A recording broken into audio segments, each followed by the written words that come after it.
მოგესალმებით.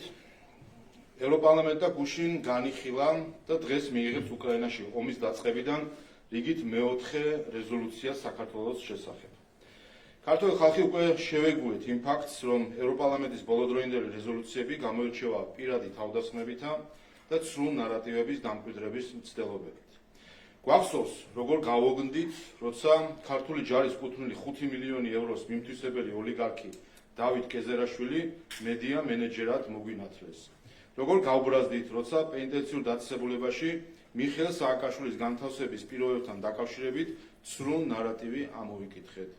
როგორი იმედგაცრუებით გაგვეღიმა, როდესაც ამერიკის შეერთებული შტატების უცხოეთის აგენტების რეესტრში აღმოვაჩინეთ, რომ ევროპარლამენტის რეზოლუციების პროექტების შემუშავებაში თურმე ამერიკელი ლობისტები იყვნენ ჩართული.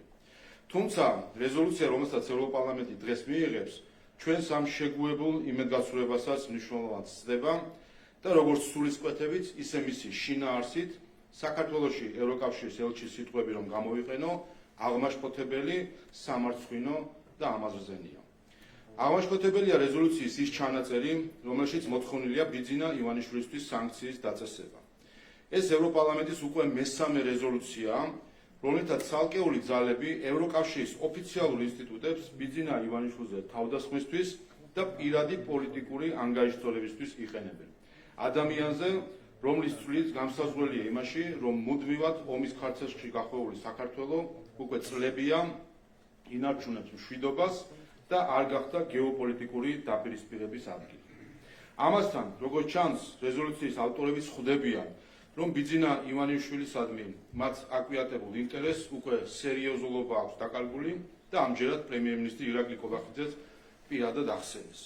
დაბოლოს, სამარცხვინოა რეზოლუციის ჩანაწერი მიხეილ სააკაშვილზე, რომლითაც ევროკავშირის ოფიციალური ინსტიტუცია უკვე მერამდენედ უკანონო ზეწოლით ცდილობს მიხეილ სააკაშვილის სამართლიანი სასჯელისგან დახსნას. იმ ევროპარლამენტარებს, რომლებისთვისაც ამ რეზოლუციის მხარდაჭერა მხოლოდ სტატისტიკაა, შევახსენებ, რომ საუბარია ადამიანზე, რომელმაც ადამიანის უფლებათა ევროპული სასამართლოს აღიარებით საქართველოს ციხეებში წამების სისტემა შექმნა.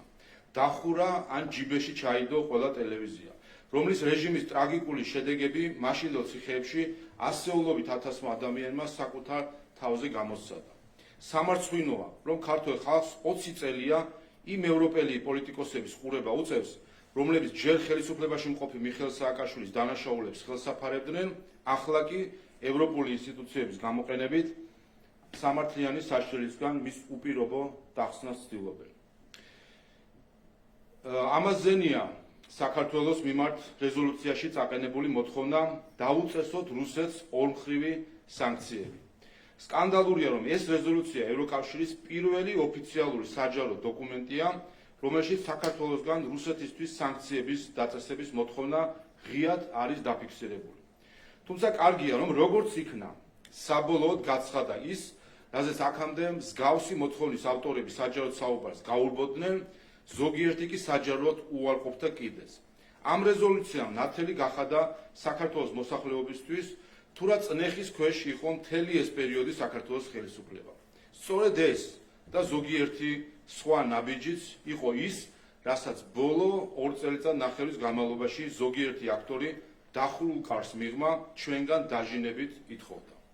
საზოგადოებამ უნდა იცოდეს, რომ ყველამ, მათ შორის ამ რეზოლუციის ავტორებმა, კარგად იციან, რომ საქართველოს მიერ ომხრივი სანქციების დაწესება რუსეთს ვერაფრით დააზიანებს. პირიქით, ჩვენი ხელისუფლება რომ დაჰყოლოდა ამ და სხვა მსგავს მოთხოვნებს, არა რუსეთს, არამედ ჩვენს ქვეყანას და ხალხს გარანტირებულად ეკონომიკურ კოლაფსში ჩავაგდებდით და დიდი ალბათობით სამხედრო დაპირისპირების რისკის წინაშე დავაყენებდით.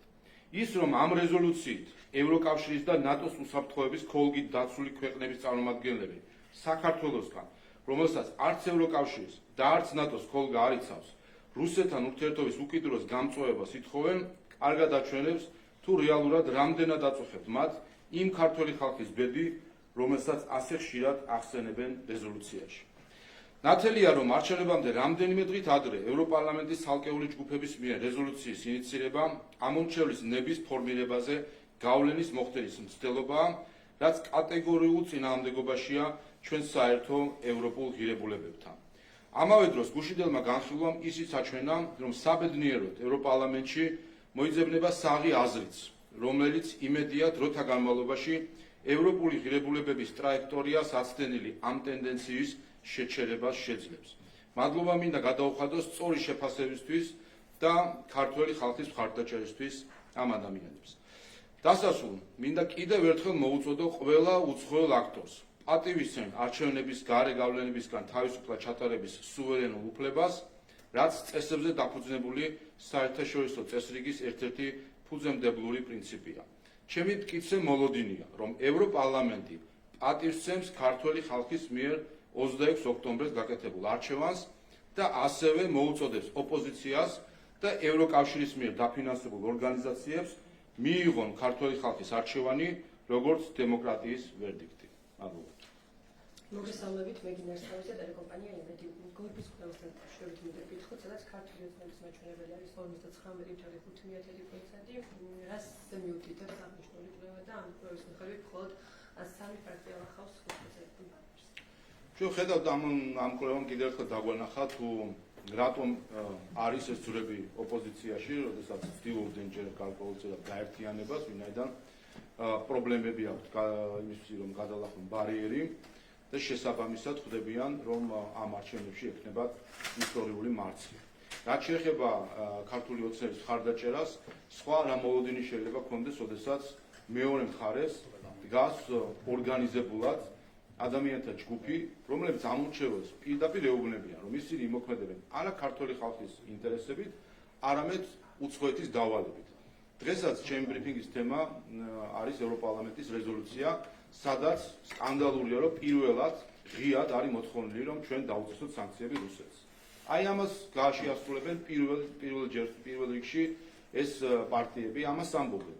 როგორც კი მოვლენ ხელისუფლებაში, 1 გრამ ძალაუფლებასაც თუ ჩაიგდებენ ხელში, დაუწესებენ სანქციებს რუსეთს, შევლენ გამწვავებაში და ესკალაციაში.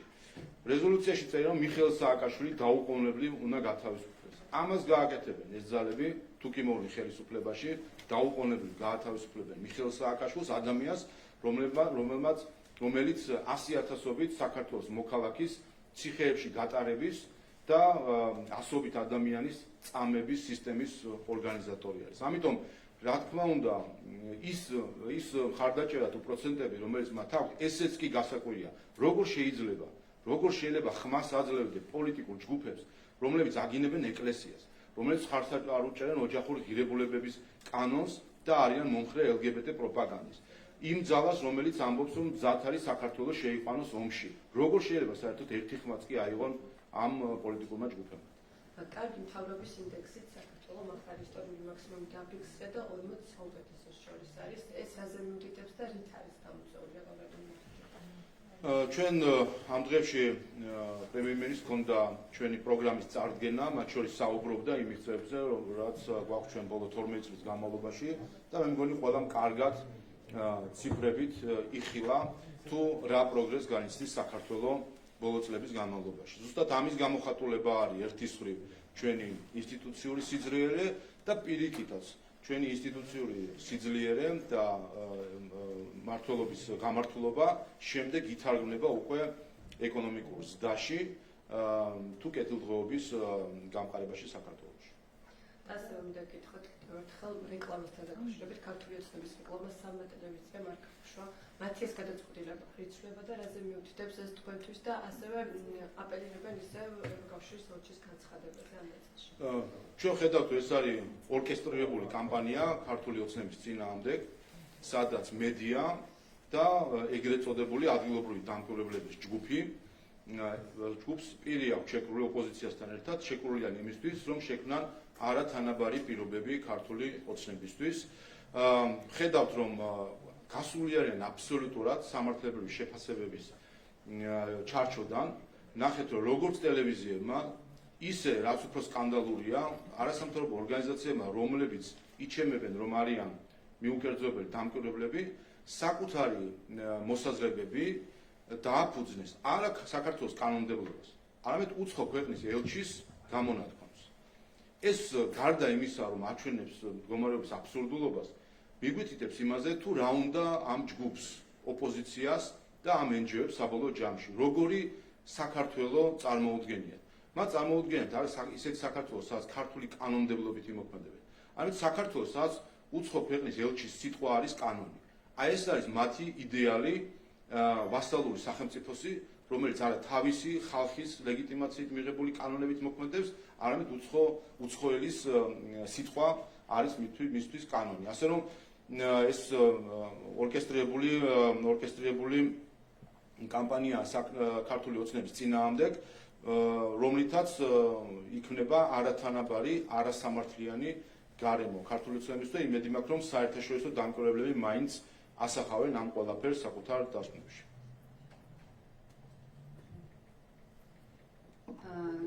გამარჯობა, ქეთი მავრიკიშვილი, ტელეკომპანია პოზიტივი. მე მინდა გითხრათ ისევ რეზოლუციასთან დაკავშირებით რამდენიმე კითხვას დაგისვათ. რეზოლუციაში არის რამდენჯერმე ნახსენები არჩევნები მოახლოებული, არჩევნების სხვადასხვა კონტექსტში, მათ შორის გაკრიტიკებული არის მაგალითად უბნების გახსნასთან დაკავშირებული გადაწყვეტილებები.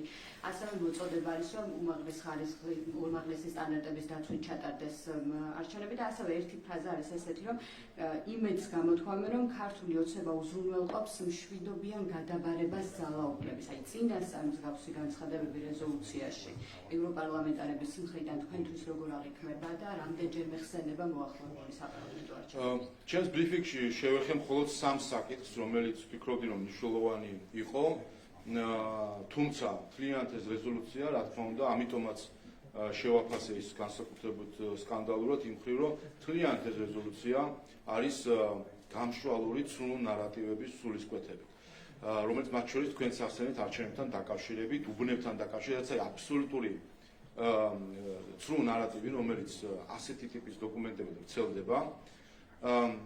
ერთი და მეორე, რაც შეეხება პოლიტიკურ მხარდაჭერას, რა თქმა უნდა, თავად ის რომ მოხდა ინიციირება ამ რეზოლუციის, ეს არის ნაწილი იმ საარჩევნო კამპანიისა, რომელიც ოპოზიციისთვის გარედან ხორციელდება. ჩვენ ხო ვაკვირდებით, რომ ოპოზიცია აქ თავად არც კი მუშაობს, თემებს ვერაფერს ვერ ქმნიან, ერთადერთი რაც ხდება, ყოველ დღე არის 1-2 განცხადება თუ რაიმე გამოხმაურება, რომელიც შემდეგ საარჩევნო დისკუსიის ნაწილი ხდება საქართველოში. ამაზე ცალკე ბრიფინგიც ჰქონდა მე ჩატარებული, სადაც ვნახეთ, რომ ერთი თვის განმავლობაში 90-ზე მეტი განცხადება იყო, დღეში 3-4 განცხადება კეთდებოდა საქართველოსთან დაკავშირებით, რაც გვაჩვენებს ეს არის დაგეგმილი საარჩევნო კამპანია და ეს რეზოლუციაც არის სწორედ ამ საარჩევნო კამპანიის ნაწილი.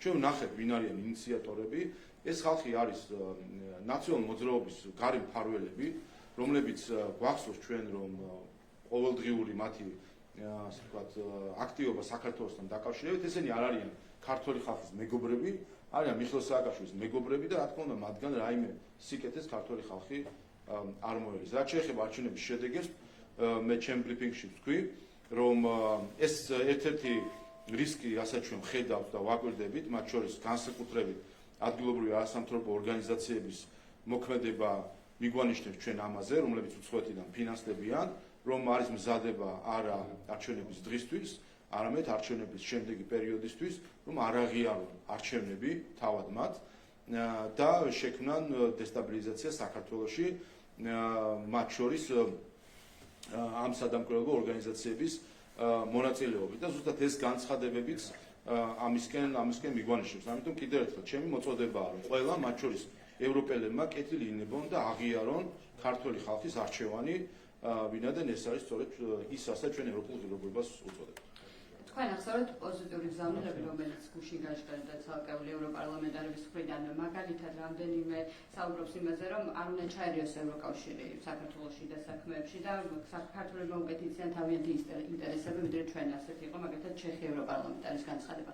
ასევე მხარდაჭერა არის გამოხატული ზოგიერთი ევროპარლამენტარის მხრიდან ოჯახური ღირებულებებისა და სრულ კოლონთა დაცვის შესახებ კანონის მიმართ, რომელიც ძალიან არის გაკრიტიკებული მაგალითად რეზოლუციაში და გაწევრისკენ მოგიწოდებენ ევროპარლამენტარები, ასევე გამჭირვალობის კანონთან დაკავშირებითაც, აი ამ პოზიტიურ განცხადებებს როგორ შეაფასებთ? მივესალმები, ვინაიდან ჩვენ სინამდვილეში, რასაც ვაკვირდებოდით ბოლო პერიოდში ზოგიერთი ევროპელისგან, რომ თითქოს მრავალფეროვნებას მრავალფეროვნებისკენ მოუწოდებენ, მრავალფეროვნებას ღაღადებენ და სინამდვილეში ერთფეროვანი, ერთ ნარატივში, ერთ დირექტივაში ჩამჯდარი ტექსტებით გვესაუბრებიან ხოლმე. ამიტომ მისასალმებელია, ჩვენ გუშინ ვიხილეთ, რომ ევროპაშიც თურმე არ ყოფილა ისე საქმე, რომ ოჯახური ღირებულებები არაფერს ნიშნავს, რომ სხვა ქვეყნის სუვერენიტეტში ჩარევა თურმე თანამედროვე ტენდენცია არის და უნდა შევეგუოთ ამას, ჩვენ გუშინ ვიხილეთ ადამიანები, რომლებიც ჭეშმარიტ ევროპულ ღირებულებებზე საუბრობენ. სხვა თემებთან დაკავშირებით გითხავთ ნაცმოძრაობის საარჩევნო ბანერებზე წარწერა არის ესეთი აირჩი ერთიანობა მოიშორე ქართული ოცნება, ეს არის ქუჩებში ნაცმოძრაობის ბანერები, არის თუ არა თქვენთვის ეს ზიზღის კამპანიის ნათელი მაგალითი? თავისთავად ესეც არის იმ პირის შეკვრის შედეგი, რაც ოპოზიციას და არასამთავრობო ორგანიზაციებს შორის ხდება, როდესაც არის პირდაპირ ზიზღის კამპანია წამოწყებული ქართული ოცნების წინააღმდეგ. ეს ბანერი არის მხოლოდ ერთ-ერთი გამოხატულება ამ ზიზღის კამპანიისა და ხედავთ, რომ არის აბსოლუტური ნული რეაგირება არასამთავრობო ორგანიზაციების ადგილობრივი დამკვირვებლებისგან და ჩვენ გვახსოვს მათ შორის უცხოელების განცხადებები ჩვენს კამპანიასთან და ხედავთ, რომ ჩუმად არიან ნაციონალურ მოძრაობასთან დაკავშირებით. ეს კიდევ ერთხელ აჩვენებს, თუ რატომ არ შეიძლება რომ უცხოელი იყოს აქტიური არჩევნებში. ამ დღეებმა ჩვენ ეს გვაჩვენა, როდესაც სხვადასხვა საელჩოების წარმომადგენლების აქტივობები ნახეთ, პირველი მათ არ აქვს იმისი ცოდნა, რომ გაერკვნენ თუ რა პოლიტიკური დინებები არის საქართველოში და კომპეტენტურად იმსჯელონ ამასთან დაკავშირებით და საბოლოო ჯამში გამოსდით ის, რომ შეიძლება რაც კეთილი განზრახვები კი ქონდეთ, მაგრამ საბოლოო ჯამში გამოდის ის, რომ არ იჭერენ იმ მხარეს, რომელიც არის ქართული ისტორიისთვის ცდარი მხარე, რაც ნიშნავს ნაციონალურ მოძრაობის და ოპოზიციის მხარდაჭერას. ჩვენ ხედავდით, რომ არის კრიტიკა ქართული ოცნების კამპანიისა ზოგიერთი უცხოელის მხრიდან და აბსოლუტური შტილი და სიჩუმე, როდესაც ხედავთ ზიზღის და ძალადობის კამპანიას ოპოზიციისგან, იქნება ეს ბანერები, იქნება ეს მივარდნები. ამ ზიზღის კამპანიის გამო ჩვენი ერთ-ერთი მხარდაჭერი გარდაიცვალა. გახსოვთ თქვენ გეგუჩის შემთხვევა და ამაზე ხმა არ მოიღო არავინ. საიამ ისიც კი არ იკადრა, რომ თავის ანგარიში ჩაეწერა ეს. უარი თქვეს ადგილობრივ დამკვირვებლებმა, რომ ანგარიში ეს აესახათ.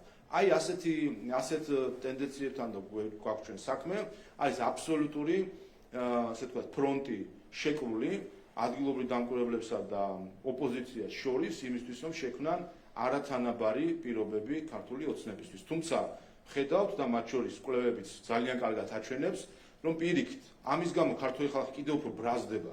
როცა ხედავს, რომ უცხოელები ხელებს აფათურებენ ჩვენს პოლიტიკაში და ფიქრობენ, რომ მათი მითითებებით უნდა მიიღოს ქართულმა ხალხმა გადაწყვეტილებები, როცა ხედავენ, რომ უცხოეთიდან დაფინანსებული ორგანიზაციები თვალს ხუჭავენ იმ დარღვევებზე, რომელიც ხდება ქართული ოცნების წინააღმდეგ, რა თქმა უნდა, ეს მხოლოდ აბრაზებს ჩვენს ამომრჩეველს და რა თქმა უნდა, ამას საბოლოო ჯამში ისინი არჩევნებში გამოხატავენ ქართული ოცნების მხარდაჭერით. ამნისტიის კანონზე მინდა გითხოთ, დღეს ტოვებენ საპატიმროებს და ასე თავისუფლებიან პასუხისმგებლობისგან ის ადამიანები, რომლებსაც შეეხოთ ამნისტიის კანონი. კიდევ ერთხელ რომ გავუმარტოთ ამ კანონის მნიშვნელობა და ინიცირება, მით უფრო იმ ფონზე, როდესაც ოპოზიცია თქვა მონაწილეობდა განხილვებში და პრეზიდენტის მხრიდან ხელმოწერის საკითხი საკმაოდ გაიწვია. ხო, ჩვენ ნახეთ ოპოზიციის და პრეზიდენტის გაერთიანებული სამარცხვინო პოზიცია, რაც შეეხება ამნისტიას. ნახეთ პრეზიდენტმა 2 კვირა დააგვიანა ხელმოწერა, დაკავებული იყო პოლიტიკური პერიპეტიებით, რომელიც მისი საქმე არ არის ნამდვილად და ადამიანებს და იმ ოჯახებს, რომლებიც ელოდნენ, რომ პატიმრები დაუბრუნდებოდნენ საკუთარ ოჯახებს, 2 კვირა ალოდინა ის, რომ ერთი ხელმოწერა დაესვა ამ კანონზე.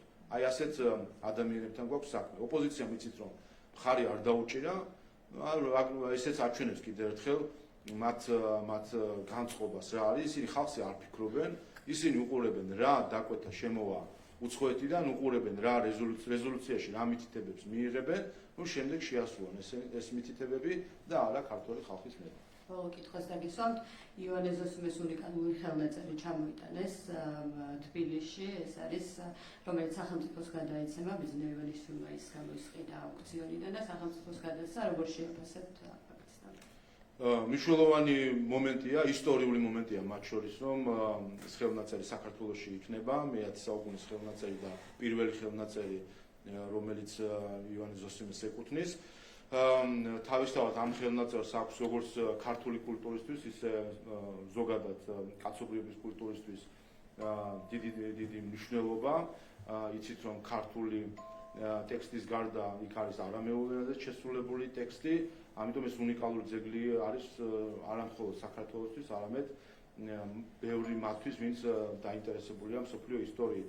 რა თქმა უნდა, მადლობა ეკუთვნის განსაკუთრებული ბიძინა ივანიშვილს, რომელმაც როგორც ყოველთვის ეროვნული საქმე, როცა იყო გასაკეთებელი, ეს საქმე გააკეთა.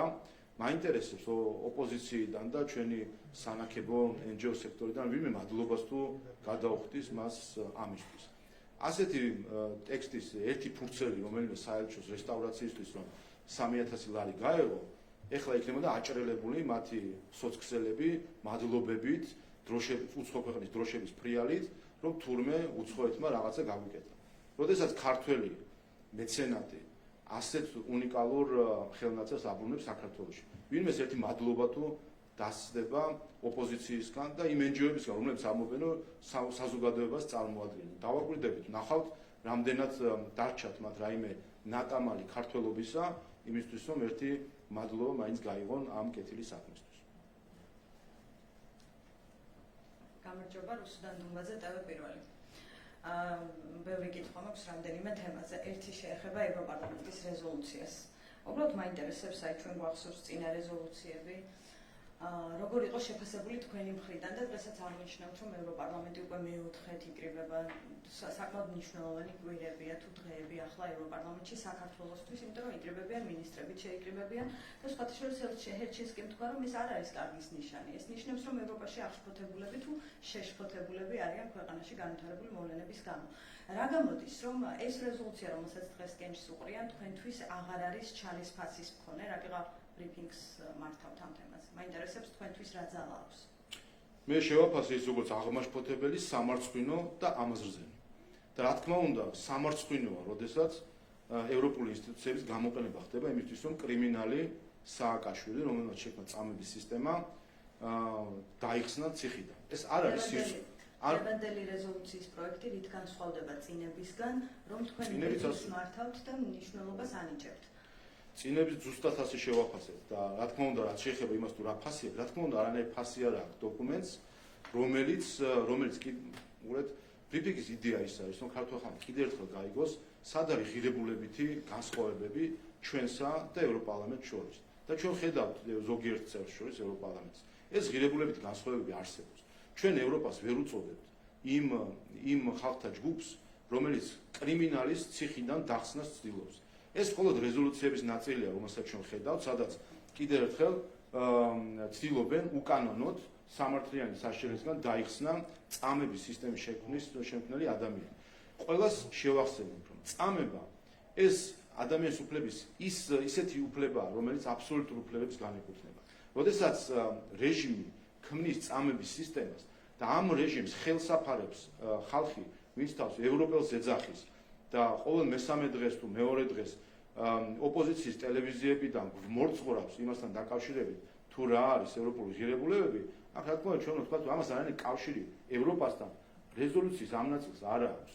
როდესაც ჩვენ რეზოლუციაში ვხედავთ მოწოდებას და ეს არის კიდევ ერთხელ ამ ხრივაც მნიშვნელოვანი არის, რომ სკანდალური არის ეს დოკუმენტი, კიდევ ერთხელ ხაზს გაუსვა. ეს არის პირველი ოფიციალური საჯარო დოკუმენტი ევროკავშირიდან, რომელშიც არის მოწოდება, რომ საქართველომ დაუწესოს სანქციები რუსეთს. თქვენ გახსოვთ, ესეც დავასრულოთ, თქვენ გახსოვთ, რომ ამ კითხვას ყოველთვის ირიდებდნენ უცხოელები, რომ თითქოს და მათ შორის ხანდახან განმარტავდნენ ქართველები, ზოგიერთი პოლიტიკოსები, რომ არავინ ითხოვს საქართველოსგან რუსეთისთვის სანქციების დაწესებას, აი ხა ხო ნახეთ, რომ რას ითხოვდნენ სინამდვილეში დახურულ კარს მიღმა. ზუსტად ამაზე მიდიოდა 2 წელი ზეწოლა საქართველოს ხელისუფლებაზე, რომ რაიმენაირად დაეყოლებინათ ჩვენი ხელისუფლება, რომ სანქციები დაგვეწესებინა რუსეთისთვის და ამით რუსეთი კი არ დაგვეზიანებინა.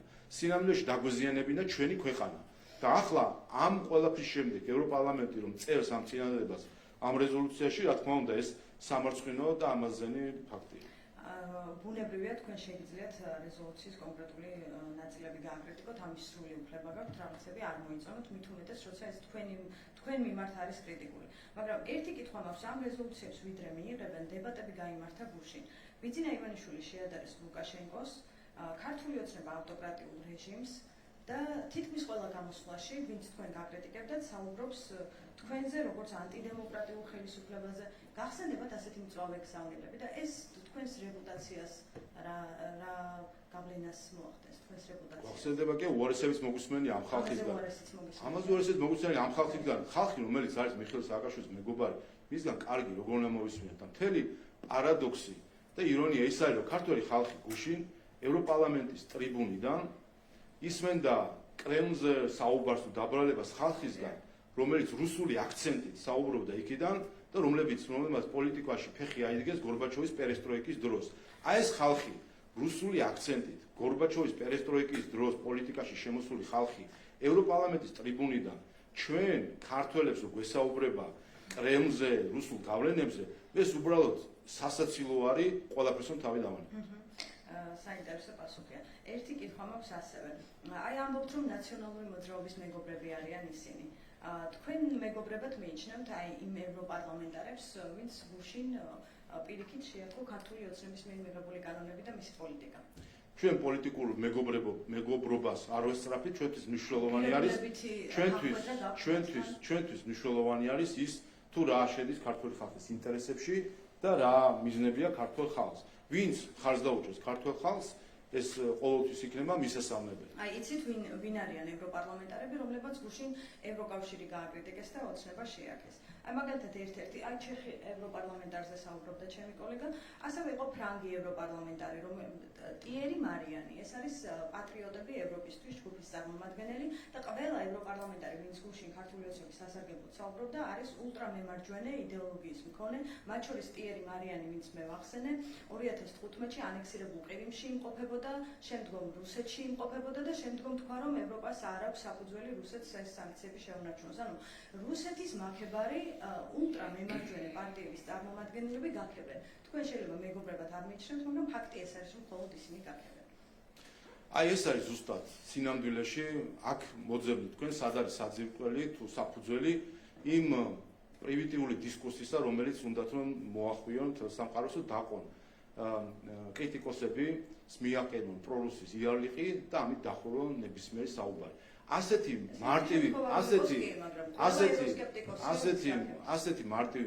მარტივი მიდგომები და პრიმიტიული მიდგომები საიდან მოდის საქართველოში, ეს აჩვენებს საერთო ჯამში რომ იარლიყების მიკერებით ხდება კრიტიკოსების გაჩუმება. ამიტომ მნიშვნელობა იმას კი არ აქვს ამ შემთხვევაში ვინ რა საუბრობს და თან როცა საუბრობთ იმ საკითხებზე, რაც არის ელემენტარული. თქვენთვის მნიშვნელობა აქვს ვინ იტყვის რომ კრიმინალი უნდა იჯდეს ციხეში. თუ თქვენთვის ფაქტს აქვს მნიშვნელობა. ის რომ ვინც არ უნდა იყოს, როცა აი ხო წერია. აი სააკაშვილის წამების სისტემის უყურეთ, საერთოდ როგორ შეიძლება საიმე ევროპულობასთან ახლოს იყოს ნებისმიერი ადამიანი, რომელიც წამების სისტემის შექმნელს სამართლიანი საშერისგან დახსნას ცდილობს. რაიმე შეიძლება ამ ადამიანებს დაასახლეთ ნებისმიერი თანამდებობა და გვარი ამ ადამიანებისა, შეიძლება რაიმე ახლოს იყვნენ საერთოდ ევროპულობასთან და შეიძლება ევროპულობასთან როცა ევროპულობასთან თქვენ ეჭვგეპარებათო სააკაშვილი დამნაშავე თქვენ როგორც საქართველოს მოქალაქეს ეჭვგეპარებათ რომ წამების სისტემა ქონდა შექმნილი მიხეილ სააკაშვილს მაგაზია ზუსტად დავა როდესაც მიხეილ სააკაშვილი რომელიც ციხეში ზის ადამიანი რომელმაც ქვეყანაში წამების ადამიანის უფლებების ფეხბურთის გათვლის სისტემა შექმნა ამ ადამიანს აი ეს რუსული აქცენტით მოსაუბრე პერესტროიკის დროინდელი პოლიტიკოსები გეუბნებიან რომ ის არის დემოკრატიის შუქურა ამას თქვენ როგორც ქართველი ადამიანი როგორ ეგუებით და საერთოდ როგორ ფიქრობთ შემდეგ ამ ადამიანებზე როგორც ევროპულობაზე რა შეიძლება ქონდეს საერთო ევროპასთან იმ ადამიანებს რომლებიც მოგვიწოდებენ საქართველოს მრავალჯერ ომგამოვლის საქართველოს რომ რუსეთს დაუწესოთ ორმხრივი სანქციები. ამას საერთოდ რაიმე კავშირი აქვს ევროპულ დამოკიდებულებასთან, როდესაც ხდება ივანიშვილის რაც შეეხება დაწესება ივანიშვილს, რაც შეეხება ივანიშვილს, უკვე მესამედ ვიცმენთ ამას რეზოლუციაში, აქ არაფერი ახალი არ არის, პირიქით, მე მგონი უკვე თავის თავს სასაცილოდ ხდიან იმით, რომ გამუდმებით ამაზე საუბრობთ. კარგი. ამ თემაზე მოვრჩი, ერთი კითხვა მაქვს ასევე, თქვენ გორბის კვლევაზე ისაუბრეთ. ერთია რა რეიტინგებს აცხადებს რომელიმე კვლევა ნებისმიერი, მაგრამ ჯერ ჩვენ მაინც არ ვიცით რა შედეგით დასრულდება. ხომ, როდესაც საუბრობთ არჩევნებზე, კაცმა არ იცის როგორ დასრულდება. აი ისე რომ დასრულდეს, რომ თქვენ ოპოზიციაში მოგიწიოთ გადასვლა. ცივილურად ხელისუფლების გადაბარების გეგმა არსებობს თეორიულად ქართულ ოცნებაში. თქვენ მზად ხართ ამისთვის? თქვენ ხედავთ რა არის კვლევების შედეგები, თქვენ ხედავთ რა არის ადამიანების განწყობები, რა თქმა უნდა, წარმოუდგენელია, რომ ქართულმა ხალხმა ხარი დაუჭიროს, როგორც წარმოგიდგენთ, ქართულმა ხალხმა ხარი დაუჭიროს იმ პოლიტიკურ კონგლომერატს, რომელიც ამბობს, რომ ქართული ხალხის დაკვეთით კი არ იმოქმედებს, უცხოელების ნებასრულის გამახორციელებელი იქნება. მაშინ უნდა დავხუროთ და დავიშალოთ. თუკი ჩვენ ფიქრობთ, რომ ქართული ხალხი ხარს დაუჭერს და მანდატს მისცემს იმ ძალებს, რომელიც ამბობენ, რომ იმოქმედებენ უცხო ქვეყნების უცხო ძალების დაკვეთით, აქ უკვე არ მიკითხავს თქვენს პროგნოზზე, ხომ არ მიკითხავს. ჩვენ არ ვიცით როგორ ჩატარდება არჩევნები. უბრალოდ რა შედეგით დასრულდება. თქვენ ხართ ოპტიმისტურად განწყობილი და დარწმუნებული ხართ თქვენი გადმოსახედიდან ვინ რას აირჩევს, მაგრამ ჩვენ ხომ არ ვიცით. შედეგი არჩევნებს იმიტომ ვატარებთ, რომ გავიგოთ. თუ ისე მოხდა, რომ ოპოზიციაში გადასვლა მოგიწიათ, ხელისუფლებას აქვს თუ არა გეგმა, რომ ხელისუფლებამ შვიდობიანად გადააბაროს. აი მაგალითად 2012-ში როგორც მოხდა, ივანიშვილს ჩამოართვეს ხელი და გადაიბარა ხელისუფლება. ასე ემზადებით, ასეთი მზაობა გაქვთ როგორც პარტიას. უბრალოდ ხომ არსებობს გონებრულობის რაღაცა ზღვარი და ჩარჩოები. თქვენ უშვებთ იმას, რომ რა ქვია, პარტია ჩვენ, ხო, რომ მან გაიმარჯვოს. აი რა უნდა გავაკეთოთ, თუ კი პარტია ჩვენ გაიმარჯვოს. შეიძლება ასეთ საკითხებზე ვიფიქროთ, რაც არის გონებრულობის მიღმა. ბატონ შალვა, ქართულ ოცნებას აქვს თუ არა რაიმე გეგმა, თეორიულად განიხილავს თუ არა, აი თეორიის გამორიცხვა შეგიძლიათ, თეორიულად განიხილავთ თუ არა, რომ თუ კი ოპოზიციაში გადახვალთ, გადააბაროთ მშვიდობიანად. აი მაგალითად პრეზიდენტი მზაობას გამოთქვამს, რომ ამ პროცესში იყოს შუამავალი ნაცადე. კიდევ ერთხელ, ხომ უნდა გონებრულობის ფარგლებში ვიფიქროთ, როგორც არ უშვებთ თქვენ, რომ პარტია ჩვენ მოვა ხელისუფლებაში, ასევე გონებრულობის ფარგლებში მიღმა არის, რომ დაუშვათ, რომ ის პოლიტიკური ჯგუფები, რომლებიც ამბობენ, რომ ქართულ ხალხს კი არ მოემსახურებიან, უცხო ძალებს მოემსახურებიან, ისინი მოვიდნენ ხელისუფლებაში. ანუ თქვენ თეორიულადაც არ უშვებთ, რომ შესაძლოა სულ სხვა შედეგი დაიწყოს. გონებრულობაზეა საუბარი, ჩვენ ხედავთ თქვენ კვლევები რა არის, ხედავთ თქვენ ხალხის განწყობა რა არის, ამიტომ გონებრულობის ფარგლები ზუსტად ეს არის და რაც არაგონებრულია და რაც გონებრულობის მიღმა არის, იმას ქვია სპეკულაცია. სპეკულაციაზე მსჯელობა რთულია. ვინ მითიშოს? არ არის სპეკულაცია. ერთი კითხვა მქონდა. თუ ქართულმა ხალხმა გადაწყვიტა, რომ ხელისუფლება შეიცვალოს, მოქმედი ხელისუფლება არის თუ არა მზად შვიდობიანი გადაბარებისთვის? კიდევ ერთხელ, თქვენ ხედავთ ხალხის განწყობას, ხალხის განწყობა არის ცნობილი, ეს ხალხის განწყობა დადასტურდება 26 ოქტომბერს. პირიქით, გაცემა რატომ გიჭირთ? ანუ პარტიამ თუ წავალ შვიდობიანი გადაბარების მომხრე ხარჯება და ეს გონებრულობის ფარგლების მიღმა არის, ამას ქვია სპეკულაცია, თქვენ გინდათ სპეკულაციაზე მსჯელობა და სპეკულაციაზე ვერ ვიმსჯელებ. პირიქით, ჩვენ ხედავთ თავარი რისკი რაშიც არის. მზადება არის იმისთვის, რომ არჩევნები არ აღიარონ და აი ეს კი ნამდვილად გონიბრული ეჭვი არის ამის, ვინაიდან არც 2012 აღიარეს, არც 2016 აღიარეს, არც 2020 აღიარეს, ხან ერთი კვირა დაჭირდათ, ხან სამი კვირა და ხან ერთი წელი დაჭირდათ, რომ ეღიარებინათ ეს არჩევნები. ამიტომ გონიბრული ეჭვი არსებობს, რომ ახლაც არ აღიარებენ ისინი არჩევნებს, ახლაც ხედავთ, რომ კიდევ უფრო აგრესიული გახდნენ ის ორგანიზაციები, რომელიც თავს ადგილობრივ დამკვირვებლებს ეძახიან, პირდაპირ ტყუილ დასკვნებს დებენ. ნახეთ თქვენ, რომ პირდაპირ ტყუილი დასკვნები არის საარჩევნო ბანერებთან დაკავშირებით, ვიდეორგოლებთან დაკავშირებით, აბრალებენ, ასე ვთქვათ, სრულ ბრალდებები არის ქართული ოცნების წინააღმდეგ ადგილობრივ დამკვირვებლების მხრიდან და ხელის დაფარება არის ქართული ოცნების წინააღმდეგ მე ხომ არ მითქვამს, რომ თქვენ აგებთ, ვაღიარებთ თუ არ ვაღიარებთ. მე მკითხეთ თეორიულად. არ ვიცი რა, ცივილური ფორმაა თქვენთვის ხელისუფლების მშვიდობიანი გადაბარება. თქვენ ასეთ ფორმას მიესალმებით, მოგწონთ. ეს მაინტერესებს, პოზიცია მაინტერესებს, პარტია როგორ თქვენ გსურთ სპეკულაციად ახლა. კარგი, ერთი ბოლო კითხვა მაქვს. დღეს ისაუბრეთ თქვენ კრიტიკული მედიების შესახებ, რომლებმაც გადაწყვიტეს, რომ ანტიუკრაინული ბანერები ეთერში არ გაუშვან.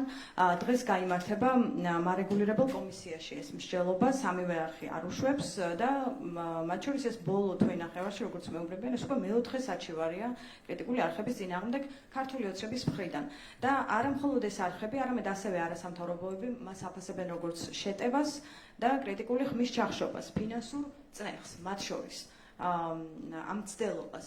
თქვენ შეგიძლიათ საპირისპირო დაამტკიცოთ, საპირისპიროში დამარცხმუნოთ, რომ ეს არ არის წნეხის ცდელობა. გამიჭირდება, მაგრამ შევეცდები იმის გათვალისწინებით, რომ თქვენ რასაც კრიტიკულ არხს ეძახით, სინამდვილეში პარტიული არხი არის, მათ შორის თქვენი არხი. თქვენ მიმართ კრიტიკული თუმცა აი თქვენვე შეგიძლიათ ეს ასე ვთქვათ გონებრივი სავარჯიშო ჩაატაროთ. რაზე მიუთითებენ ტელევიზიები თუ არასამთავრობო ორგანიზაციები. მიუთითებენ ისინი რომელიმე კანონზე თუ მიუთითებენ ისინი უცხო ქვეყნის ელჩის განცხადებას. აი ეს არის თავარი ტესტი, სადაც ჩაიჭრა როგორც მედია, ისე ეგრეთ წოდებული ადგილობრივი დამკვირვებლები, რომელმაც ფაქტობრივად განაცხადეს, რომ საქართველოში არჩევნები უნდა ჩატარდეს არა ქართული კანონმდებლობით და საქართველოში მოქმედდეს არა ქართული კანონები, არამედ აღმოჩნდა, რომ უცხო ქვეყნის ელჩის განცხადება არის კანონი და საფუძვლად უარის თქმისა მოყვანილი იყო ევროკავშირის ელჩის განცხადება. ეს არ არის ერთადერთი შემთხვევა. ჩვენ გუშინ შეგახსენებთ, გუშინ იყო თუ არ ვცდები საერთაშორისო გამჭვირვალობის განცხადება, რომელიც ამბობდა, რომ პოლიციის თანამშრომელი, რომელზეც ამერიკის შეერთებული შტატებმა გარკვეული სანქციები შემოიღეს, არ უნდა მონაწილეობდეს არჩევნების უსაფრთხოების უზრუნველყოფაში. ამითი ამ ორგანიზაციამ იცით რა თქვა, რომ საქართველოს არჩევნები უნდა ჩატარდეს არა ქართული კანონმდებლობით, არამედ უცხო ქვეყნის ხელისუფლების გადაწყვეტილებების საფუძველზე. და შემდეგ ეს ორგანიზაცია ამ ორგანიზაციას წინს, როცა ვინმე იტყვის, რომ ეს არის უცხო ქვეყნის ინტერესების გამტარებელი. პირდაპირ განცხადება ქონდა, რომ ისინი მოითხოვენ გატარდეს უცხო ქვეყნის ინტერესი საქართველოში და უცხო ქვეყნის მიერ მიღებული გადაწყვეტილებით ჩატარდეს ჩვენთან არჩევნები და არა ქართული კანონმდებლობით. რაღაცია საუბარი და ეს ორგანიზაცია თან იჩემებს, რომ არის ობიექტური და მიუკერძოებელი დამკვირვებელი. სხვა კითხვა დაგისვით. მაგაზე გიპასუხეთ, რომ ქართული კანონმდებლობა ცხადია, ეს არ არის პირველი შემთხვევა, როდესაც თქვენი ტელევიზია ცდილობს, რომ ქართული ოცნების საარჩევნო კლიპი დაბლოკონ. ეს არ არის მხოლოდ ეს კლიპი სხვათა შორის, სხვა კლიპიც არის, რომელიც ახლა დაბლოკილი არის თქვენი ტელევიზიისგან და მანამდეც იყო სხვა შემთხვევა, როდესაც იბლოკებოდა თქვენი ტელევიზიისგან, ბოლოს რამდენიმე საჩივრის და გადაწყვეტილების შემდეგ გაუშვით. ანუ გადაწყვეტეთ მოკლედ ამის თქმა მინდა ტელევიზიებმა და ადგილობრივ დამკვირვებლებმა გადაწყვეტეთ. თქვენ საქართველოს მოქალაქეები ხართ და ქართული კანონმდებლობით მოქმედებთ, თუ თქვენი კანონი არის ევროკავშირის ელჩის განცხადება. თქვით ესეც ღია თქვით, თქვენთვის თუ კანონი არის უცხოელი, თქვენთვის თუ უცხოელის განცხადება არის კანონი, ეს უნდა თქვათ საჯაროდ, გასაგებია რომ ასე არის და უნდა თქვათ, რომ თქვენთვის კანონი არის არა ქართული კანონი, არამედ უცხოელი ელჩის, უცხო ქვეყნის ელჩის განცხადება. მადლობა. ბატონო შავა, გამარჯობა.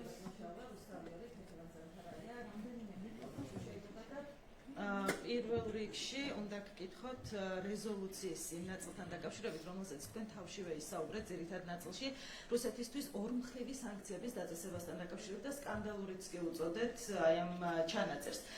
ზოგადად შეფასება გასაგებია, თუმცა აი უშუალოდ რომ გვითხრათ უფრო დეტალურად, რა შედეგის მომტანი იქნება იმ შემთხვევაში, თუ საქართველოს ამ ჩანაწერს დაეთანხმება და აი ამ ორმხრივ სანქციებს მიუერთდება, ქვეყნისთვის აი უშუალოდ რა კონკრეტული შედეგის მომტანი იქნება? ხო, უბრალოდ ხოლმე კიდევ ერთხელ ხაზს გაუსვევ, რომ თუ კი ის, რასაც აქამდე გაურბოდა ყველა უცხოელი აქტორი, პირდაპირ პასუხს კითხვაზე, რომ ითხოვდნენ თუ არა საქართველოსგან, რომ ორმხრივი სანქციები დაგვეწესებინა და ზოგი უარყოფდა კიდევაცო, თითქოს არ ითხოვენ, ამ რეზოლუციამ გაამჟღავნა ის, რაზეც სინამდვილეში იყო საუბარი დახვრილ მიღმა ხელისუფლების სხვადასხვა წარმომადგენლებთან, როდესაც ითხოვდნენ რუსეთისთვის ორმხრივი სანქციების დაწესებას. რა არის ამის შედეგი? ეს ვიცით არა მხოლოდ თეორიულად, როგორც ახლა თეორიებზე იყო საუბარი. ჩვენი გამოცდილებიდან ვიცით, რას ნიშნავს სანქციების დაპირისპირებაში შესვლა რუსეთთან. და ეს მათ შორის გამოცდილების გარდა ვიცით იმ ანალიზით, რომელიც ჩატარდა 2022 წელს, იმასთან დაკავშირებით თუ რა ეფექტი ექნებოდა საქართველოს ეკონომიკაზე, თუ კი ამას ავიღებთ რუსეთისთვის ორმხრივი სანქციების დაწესებას და სწორედ ამ ანალიზით ვნახეთ ჩვენ, რომ ეს იქნებოდა ჩვენ 2022 წელს თუ 23 წელს არა ეკონომიკურ დაზე გვექნებოდა საუბარი, არამედ 18%-მდე ეკონომიკურ ვარდნაზე გვექნებოდა საუბარი, რაც ნიშნავს ეკონომიკურ კოლაფსს და ეკონომიკის ჩამოშლას საქართველოსკენ. აი ამისკენ გვიბიძგებდნენ სინამდვილეში ამ მოწოდებით და ამაზე ქონდა ზუსტად საუბრები დახურულ კარს მიღმა, როდესაც ვეუბნებით, რომ შეუძლებელია მოითხოვო ქვეყნის საქართველოსგან, რომ წავიდეს ამ ხელა რისკზე და ამავე დროს ჩვენ ვეკითხებოდით, რომ თუ კი ამ რისკზე წავედით და ეკონომიკური კოლაფსი სპირას დავდექით, დაგვეხმარებით, იქნება ფინანსური გარანტიები არსებობს თუ არა, არავინ ფინანსურ გარანტიებს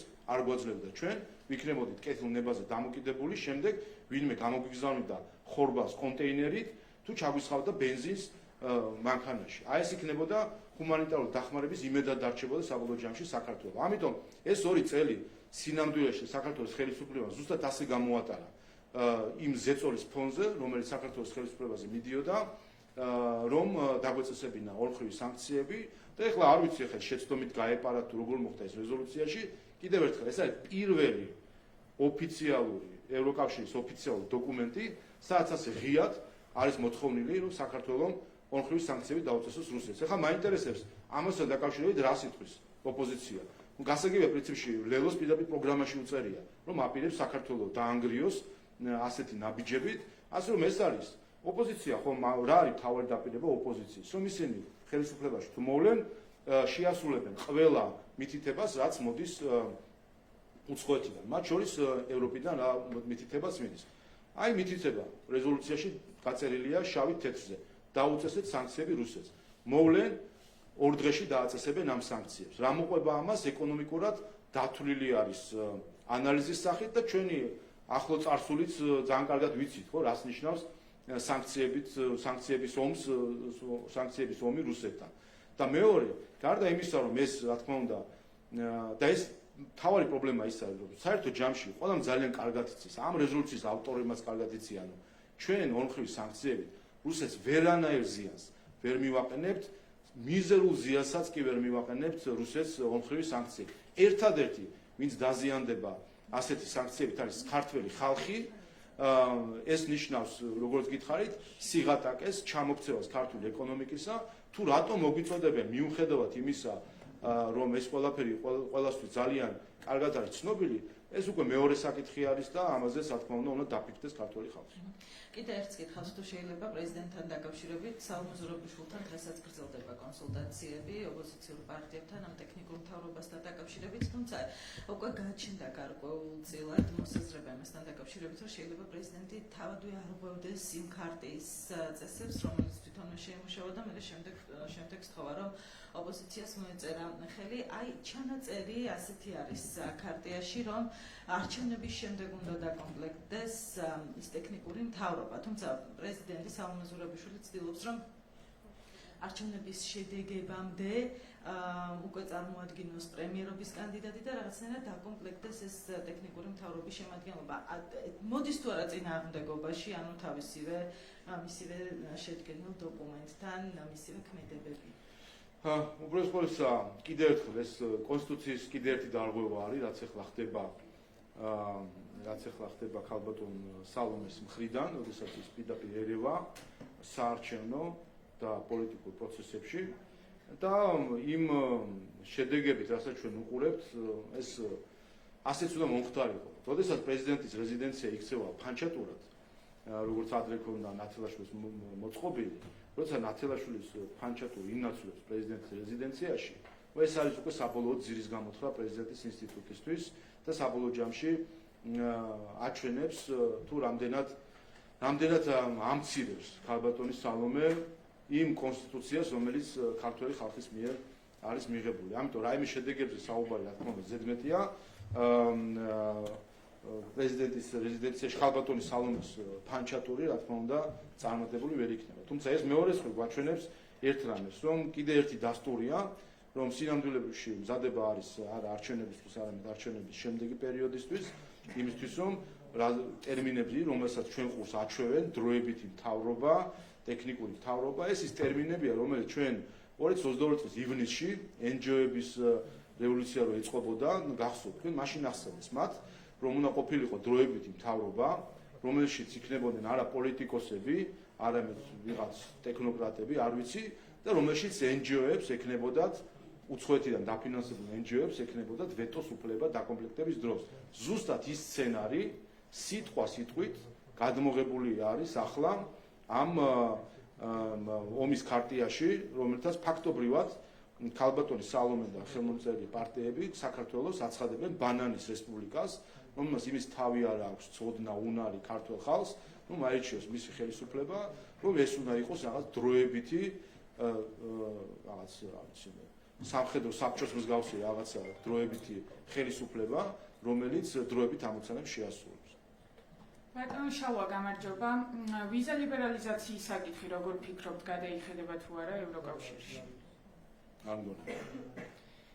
გუშინაც მათ შორის მოსმენილი გექნებოდათ ევროპარლამენტარების გზავნილები გაჟღერდა ვიზა ლიბერალიზაციის შესაძლო გადახედვის საკითხთან დაკავშირებით და ითქვა პირდაპირ, რომ თუ ქართული ოცნების მხრიდან გაგრძელდება ანტიდემოკრატიული ნაბიჯების გადადგმა, მაშინ დღის წესრიგში ამ საკითხს დავაყენებთო. მაინც არ გაქვთ მოლოდინი, რომ შეიძლება მართლა უვიზო რეჟიმი შეგვიჩერდეს?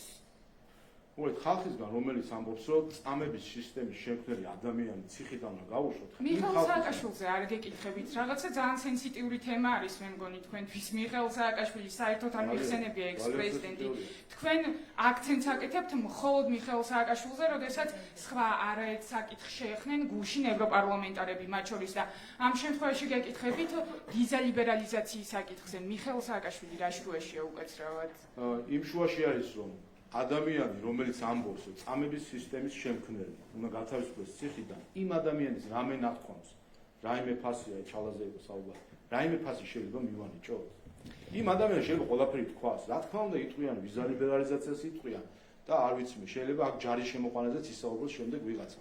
ეს ყველაფერი მათ ენას ამხრივ ძვალი არ აქვს. ადამიანები, რომლებიც ითხოვენ წამების შემქმნელი ადამიანის გათავისუფლებას ციხიდან, რომლებიც ითხოვენ რომ საქართველოს ორმხრივი სანქციები დაუწესოს რუსეთს და საქართველოს ეკონომიკურ კოლაფსში გადააგდოს, ხა იმ ის ადამიანი ყველაფერს იტყვის, მაგრამ ჩვენ ამას ხარ უნდა მოვეკიდოთ იმ ხრივ რომ სერიოზულად ვიყო. კი, მაგრამ თქვენ სანქციებზეც ამბობთ, რომ არანაირი მოლოდინი არ გვაქვს, რომ დასავლელი პარტნიორები სანქციებს დაგვიწესებენო, მაგრამ შემდგომ გვახსოვს, ხო, რა ნაბიჯები გადაიდგა მათ შორის შეერთებული შტატების მხრიდან, ანუ იმას ვამბობ, რომ სრულიად რეალისტურია, რომ ნამდვილად მოხდეს და მიიღონ ასეთი გადაწყვეტილება ევროპულ გაერთიანებაში და ვიზო მიმოსვლა შეგვიჩერონ და თუ ასე მოხდება, პასუხისმგებელი იქნება თუ არა ამ ყველაფერზე ქართული ოცნება?